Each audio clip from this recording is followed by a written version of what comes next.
ఆయన చూడాలి అనే ఒక ఆతృతతోటి, ఆనందంతో, ఆశ్చర్యంతో వెళ్ళిపోతుంటే పెద్ద జనసమూహం, వందల వేల మంది వెళ్తుంటే గుంపులు గుంపులుగా ఆ దారిన పడిపోతుంటే పక్కన ఒక గుడ్డివాడు ఉండి, దావీదు కుమారుడా, దావీదు కుమారుడా అని మొత్తుకుంటాడు.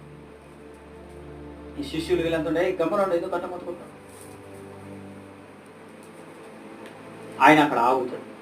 ఆగి అతన్ని నా దగ్గరికి రాని అని దగ్గరికి వస్తాడు. దగ్గరికి తీసుకొచ్చిన తర్వాత వాళ్ళందరూ రా ప్రభు పిలుస్తున్నానంటే దగ్గరికి తీసుకొని వచ్చినాక, నేను ఏం చేయాలనుకుంటున్నావు, నీకు నేనేం చేయగలను అనుకుంటున్నావు అంటే, ప్రభా నా కళ్ళను ముట్టండి, నాకు అంతే చాలా.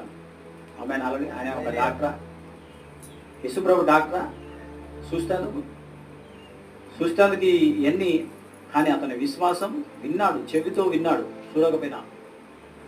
క్రీస్తు అంట, ఆయన దావీదు కుమారుడంట, ఆయన స్వస్థత కార్యాలు చేస్తున్నాడంట, ఆయన మన ఊరి నుంచి వస్తున్నాడు, ఈ దారిని